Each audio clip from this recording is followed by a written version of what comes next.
Bapak Ibu Saudara yang terkasih di dalam Tuhan Yesus Kristus, seorang dokter memiliki ilmu yang mampu menyembuhkan sakit penyakit yang diderita oleh seseorang. Namun ada kalanya seorang dokter pada akhirnya tidak mampu menyembuhkan seseorang bila secara medis orang tersebut tidak dapat disembuhkan. Sang dokter biasanya akan berkata, "Berdoalah kepada Tuhan agar Tuhan memberikan yang terbaik." Kalimat ini mau menyatakan bahwa dengan kuasa Tuhanlah pada akhirnya kehidupan seseorang itu diserahkan. Hal yang tidak mungkin secara medis disembuhkan, bagi kuasa Tuhan itu mungkin terjadi dan terjadi kesembuhan. Hari ini firman Tuhan akan berbicara tentang kuasa Tuhan saat Yesus berada di Kapernaum. Setelah Yesus singgah di sinagoge, Yesus melaksanakan pelayanan ke rumah Simon Petrus dan saudaranya Andreas, ditemani oleh muridnya Yakobus dan Yohanes setelah mendengar kabar bahwa ibu mertua Simon Petrus sedang sakit. Ibu mertua Simon Petrus pada saat itu mengalami demam. Kemungkinan dia mengalami malaria yang pada saat itu belum ada obatnya dan nyawa menjadi taruhannya. Yesus datang memegang tangan ibu mertua dari Simon Petrus tersebut. Yesus tanpa ragu memegang atau menyentuh tangan ibu mertua tersebut, walaupun secara hukum agama Yahudi melarang menyentuh orang yang pada saat itu sakit demam karena dianggap najis. Namun sentuhan Yesus tidak menajiskan diri Yesus, tetapi justru menyembuhkan ibu mertua Petrus.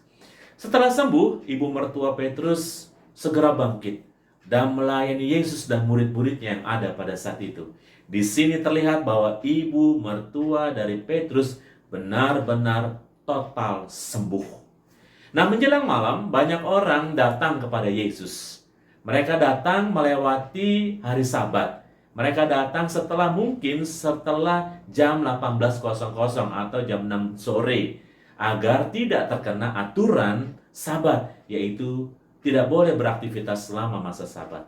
Yesus menyembuhkan banyak penyakit jasmani, kelumpuhan, buta, dan sebagainya, bahkan penyakit rohani yang disebabkan oleh gangguan setan seperti kejang-kejang, berteriak, dan sebagainya, itu disembuhkan oleh Yesus. Dengan mudah Yesus menyembuhkan semua jenis penyakit karena ia mempunyai kuasa ilahi, sehingga tidak ada satu kuasa apapun di dunia ini yang mampu melawan Yesus, karena semua roh-roh jahat mengenal siapa Yesus.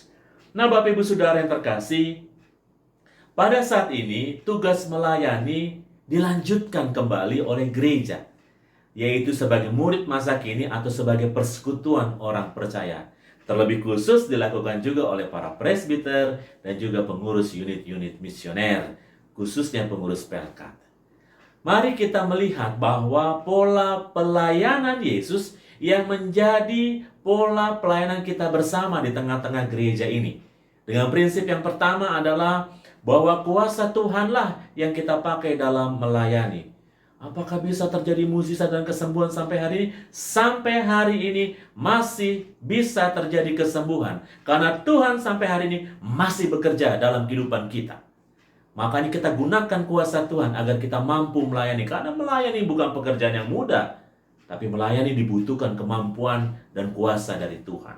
Yang kedua, mari kita punya prinsip melayani bukan dilayani. Kita semua harus seperti itu.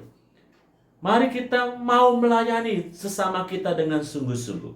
Yang ketiga, kita hanyalah alat di tangan Tuhan, sehingga tidak dapat kita memegahkan diri kita sendiri. Kita hanyalah hamba yang dipakai oleh Tuhan sebagai alat untuk melayani. Sehingga tugas kita hanya melayani, bukan mencari kepentingan di dalam melayani. Oh, semua pelayanan ini terjadi bukan karena siapa-siapa, tapi karena saya. Harusnya ketika kita berhasil dalam pelayanan, kita diingatkan, kalau ada orang yang menegur, hebat pelayananmu. Ya, yang hebat bukan saya, tapi hebat adalah Kristus yang memampukan saya melayani dengan baik. Yang berikutnya adalah, mari kita lakukan pelayanan kepada sesama kita itu yang mendatangkan berkat, sukacita, dan damai sejahtera. Ya, sehingga orang datang, kita kunjungi, kita datangi, mereka merasakan semuanya itu. Karena tutur kata kita, sikap kita, ya, kata-kata memberi motivasi kepada yang kita kunjungi seperti itu. Yang berikutnya adalah ketika kita memakai pola pelayanan Yesus, maka rutin kita harus melakukan yang namanya persiapan-persiapan rohani. Seperti berdoa, ya, memuji dan memuliakan Tuhan. Bahkan juga membaca firman Tuhan dan merenungkannya. Yesus saja sebelum mulai pelayanannya, dia datang pagi-pagi kepada Tuhan. Demikian juga kita. Ketika kita melayani, kita butuh persiapan rohani kita. Mari kita senantiasa berdoa, memuji Tuhan, dan merenungkan firman Tuhan agar dia menguasai kehidupan kita, sehingga kita mampu untuk melayani dengan baik. Nah, oleh karena itu Bapak Ibu Saudara, mari kita siap melayani Tuhan melalui kehadiran umat yang kita layani pada saat ini. Terlebih di masa-masa pandemi COVID-19 ini. Mari kita melayani dengan sungguh. Mari contohnya adalah bagaimana kita mau melakukan yang namanya perkunjungan. Tapi untuk masa pandemi, perkunjungan kepada sesama kita harus melalui virtual dalam jaringan, ya. Kita tidak bisa bertatap langsung, apalagi di kota Depok. Ya, kasusnya semakin meningkat untuk COVID-19 ini. Jadi mari kita kunjungan secara virtual, tidak tatap muka. Kenapa?